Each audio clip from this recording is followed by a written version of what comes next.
जय श्री कृष्ण दोस्तों।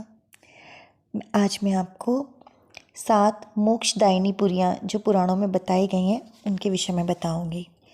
पुराणों में मुक्ति के 5 मुख्य कारण बतलाए गए हैं। इनमें ब्रह्म ज्ञान प्रथम हेतु है, द्वितीय है भक्ति द्वारा भगवत कृपा की प्राप्ति, तृतीय है अपने पुत्र पौत्रादिकों, गोत्रजों, कुटुंबियों तथा अन्य व्यक्तियों द्वारा किया गया आदि तीर्थों में संपादित श्राद्ध कर्म, चौथा है धर्म युद्ध तथा गोरक्षा आदि में हुई मृत्यु, पांचवा है कुरुक्षेत्र आदि प्रधान तीर्थों और 7 प्रधान मोक्षदायिनी पुरियों में निवास पूर्वक शरीर त्याग।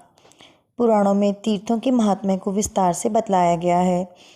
यद्यपि सभी तीर्थ उत्तम फल देने वाले एवं सेव्य हैं, तथापि अपने वैशिष्ट्य के कारण ये पुरियाँ अत्यंत प्रसिद्ध हैं।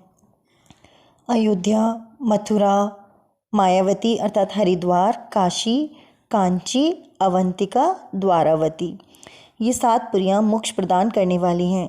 इसलिए गरुड़ पुराण में कहा गया है, अयोध्या, मथुरा, माया, काशी, कांची, अवंतिका, पुरी, द्वारावती, ज्ञेयः सप्तैता मोक्षदायिकः। अब मैं आपको इन 7 पुरियों का संक्षिप्त महात्म्य बताऊंगी। अयोध्या, यह 7 मोक्षदायिनी पुरियों में प्रथम है। स्कंद पुराण के वैष्णव खंड के अयोध्या महात्म्य के अनुसार यह विष्णु के सुदर्शन चक्र पर बसी है। भूति शुद्ध तत्व के अनुसार यह भगवान श्री राम के धनुषाग्र पर स्थित है। इसका आकार मछली के समान लंबा है और इसका मान सहस्त्रधारा तीर्थ से 1 योजन पूर्व तक, ब्रह्मकुंड से 1 योजन पश्चिम तक, दक्षिण में तमसा नदी तक एवं उत्तर में सरयू नदी तक निर्दिष्ट है। पहले ब्रह्मा जी ने अयोध्या में ब्रह्मकुंड की स्थापना की थी। इसी प्रकार यहाँ भगवती सीता द्वारा निर्मित एक सीता कुंड भी है, जिसे भगवान श्री राम ने वर देकर समस्त कामनाओं को पूर्ण करने वाला बना दिया। इसमें स्नान करने से मनुष्य सब पापों से मुक्त हो जाता है। इससे पूर्व सरयू में ऋण मोचन तीर्थ है, जहाँ लोमश जी ने विधिपूर्वक स्नान किया था। अयोध्या में सहस्त्रधारा से पूर्व स्वर्ग द्वार है। यहाँ किया हुआ यज्ञ, हवन, दान, पुण्यादि अक्षय हो जाता है। पुराणों के अनुसार सरयू नदी के तट पर अवस्थित यह नगर सूर्यवंशी राजाओं की राजधानी रहा है। भगवान श्री राम की जन्मभूमि होने के कारण भी इसका महत्व लोक विश्रुत है। इसके बाद मथुरा वृंदावन। पुराणों में मथुरा के मधुपुरी, मधुपुर आदि कई नाम आए हैं। वराह पुराण के 30 अध्यायों में इसका महात्म्य है। नारद पुराण के उत्तर भाग के 75 से 80 तक के अध्यायों में इसका विस्तृत वर्णन है। यह यमुना नदी के दोनों ओर बसा है। विशेषकर इसका विस्तृत भाग यमुना के दक्षिण तट पर है। पुराणों के अनुसार यह मुख्यतः भगवान श्री कृष्ण की जन्मभूमि के रूप में विख्यात है। तीसरा है हरिद्वार, मायापुरी। यह पवित्र 7 पुरियों में तीसरे स्थान पर आती है। वराह पुराण के 145 से 146 अध्यायों में इसकी विशेष महिमा वर्णित है।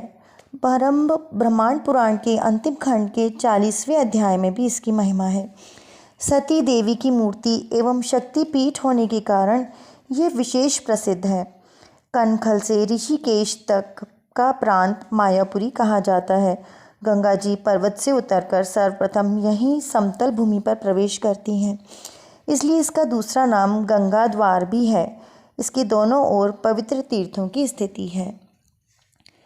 चौथा है काशी या वाराणसी। काशी नगरी भगवान शंकर के त्रिशूल पर बसी हुई है। यह प्रलय काल में भी नष्ट नहीं होती, ऐसा कहा गया है। वरुणा और असी के बीच में स्थित होने के कारण इसे वाराणसी भी कहा गया है।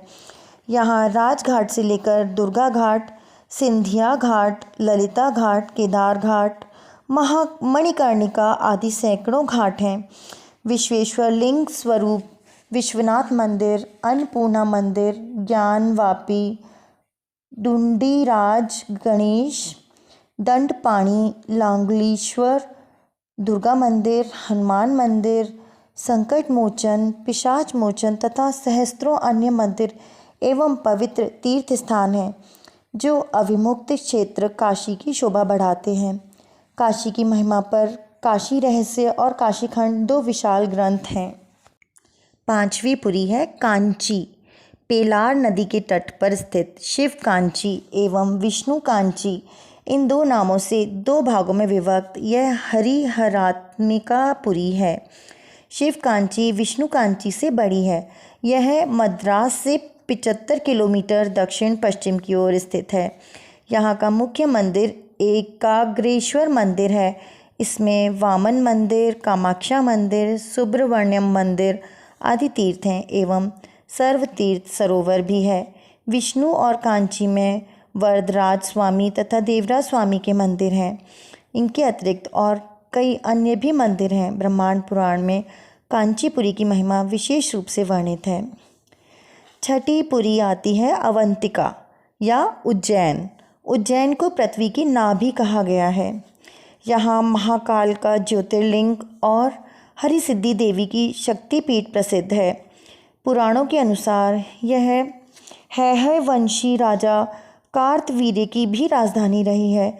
विक्रमादित्य आदि के समय में भी यह कभी संपूर्ण भारत की और कभी मालवा की राजधानी रही है। स्कंद पुराण के 2 खंड अवंती क्षेत्र महात्म्य और अवंती खंड इसी पुरी की महिमा में पर्यवसित हुए हैं।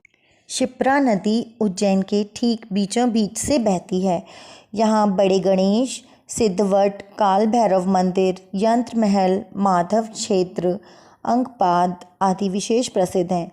अंकपाद में ही भगवान श्री कृष्ण ने सांदीपनी ऋषि से 32 विद्याओं एवं 64 कलाओं का अध्ययन किया था।